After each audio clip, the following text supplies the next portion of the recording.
ప్రభుత్వ ఉద్యోగులకి రిటైర్మెంట్‌పై కొత్త ప్రకటన అనే ఒక తాజా సమాచారం మనకి ఇప్పుడే రావడం జరిగింది ఫ్రెండ్స్. సో, దానికి సంబంధించిన పూర్తి వివరాలు చూద్దాం. వీడియో స్కిప్ చేయదండి. అప్పుడే నేను చెప్పే సమాచారం అర్థమవుతుంది.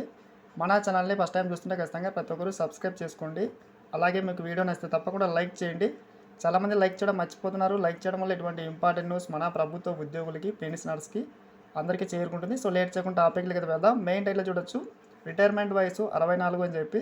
సో, ముఖ్యంగా ప్రభుత్వ ఉద్యోగులకి రిటైర్మెంట్ వయసుపై మనకి తాజా సమాచారం చూసినట్టయితే, ప్రభుత్వ ఉద్యోగుల రిటైర్మెంట్ వయసు పెంచడం ఈ మధ్య కాలంలో చాలా రాష్ట్రాల్లో జరుగుతుంది ఫ్రెండ్స్. అయితే ఆంధ్రప్రదేశ్లో గత ప్రభుత్వం 60 ఏళ్ల రిటైర్మెంట్ వయసును 62 ఏళ్ళకైతే పెంచింది. సో, దీంతో మనకి చాలామంది ఎంప్లాయీస్ పని చేయలేక కొంతమంది ఇబ్బందులు పడడం కూడా జరిగింది. ఇక్కడ చూస్తూ ఉన్నాం. కొంతమంది సంతోషించినప్పటికీ కొంతమంది మనకి ఎలా పని చేయాలో తెలియక పని చేయలేక ఇబ్బందులు పడ్డారు.